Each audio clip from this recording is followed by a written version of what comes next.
سلام به همگی، پارسا آدم. امروز در خدمت شما هستم با یک آموزش در مورد OBS استودیو. OBS یک پلتفرم قوی برای استریم کردن توی توییچ و یوتیوب و ضبط گیم پلی و ضبط کپچر دسکتاپ و ایناست، اما خب تنظیمات مربوط به خودشو دارن. امروز در خدمت شما دوستان هستم به شما آموزش بدم بهترین تنظیمات برای OBS استودیو در هنگام رکورد کردن ویدیوهای آموزشی.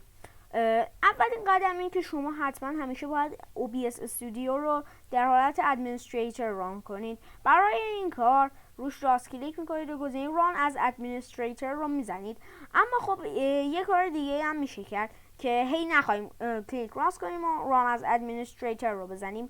روش راست کلیک میکنیم و گزینه اوپن فایل لوکیشن رو میزنیم تا فایل اگزه رو به ما نشون بده.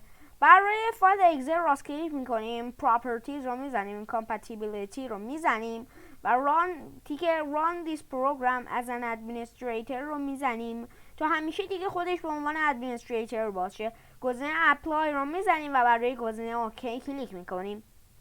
حالا میتونیم که OBS رو همینجوری بدون راست کلیک کردن باز بکنیم.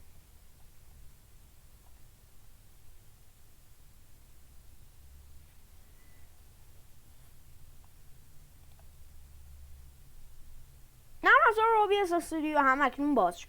حالا ما میخوایم تنظیماتش رو به شما آموزش بدیم. پس من در وارد قسمت ستینگز برنامه میشیم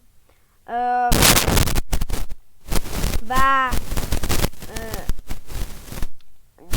در قسمت جنرال که چیز خاصی نداره که شما بخواید چیز کنید. قسمت دوم که مال استریمه، قسمت سوم مال اوتپوت خودش همینجوری در حالت اولیه سیمپل هستش و شما باید این رو ادوانسدش کنید. وارد قسمت رکوردینگ میشید، تایپش رو میذارید استاندارد، رکوردینگ پثش رو لازم نیست تغییر بدید. از اونجایی که ما MKV و MP4 بهترینا برای رکورد کردن ویدیو هستن، بهتره که از MP4 استفاده کنیم چون MKV کیفیت رو میبره بالا اما خب حجم فایل رو میبره بالا.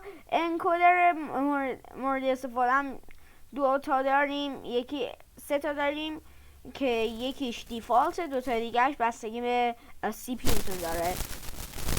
اون دو تایی که مال CPU کویکسینه، یکیشو X264 و اون انکودر دیفالت مال استریم انکودر هستش. ما برای ویدیوهای آموزشی از X264 استفاده میکنیم چون که خیلی کیفیت میبره بالا و خوبه، اما خب منابع زیادی از CPU رو استفاده میکنه. اما خب ما فقط میخوایم توی برنامه توضیح بدیم، برنامه آموزشیه و واسه همین اون یکی برنامه‌مون زیاد CPU منابع استفاده نمیکنه.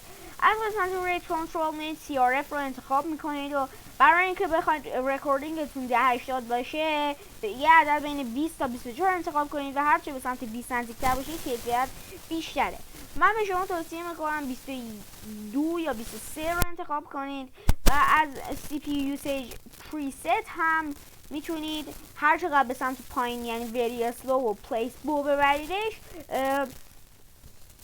CPU تون رو بیشتر درگیر میکنه و مقدار زیادتری از منابع استفاده میکنه و اصلا اونقدری نیست که بخواد لپتاپ من استفاده کنه و اصلا اون موقع لپتاپ هنگ میکنه یا کامپیوتر. و توصیه من به شما اینه که اگر لپتاپتون قویه روی فست بزنینش و اگر مثل من آنچنان لپتاپ قوی ندارید میتونید از گزینه very fast استفاده بکنید.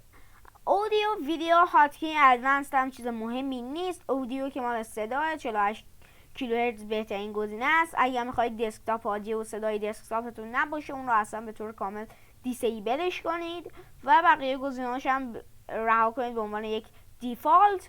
در گزینه ویدیو هم ما این گزینه ها رو داریم که این FPS فریم پوینت اسکور هستش که شما میتونید این رو عوضش کنید، اما خب همین common FPS value باشه. عددتون رو هم به نظر من روی 24 NTSC بذارید بهتره چون که 24 NTSC در واقع همون چیز واقعیه که توی یک ثانیه 24 فریم نشون داده میشه. و اینم از این. حالا شما میتونید این راه رو سیو کنید و ازش در ضبط یک ویدیو آموزشی کمک بگیرید. امیدوارم که این ویدیو خوب بوده باشه. اگر دوست داشتید لایک کنید، سابسکرایب کنید و تا ویدیوی بعدی خدا نگهدار.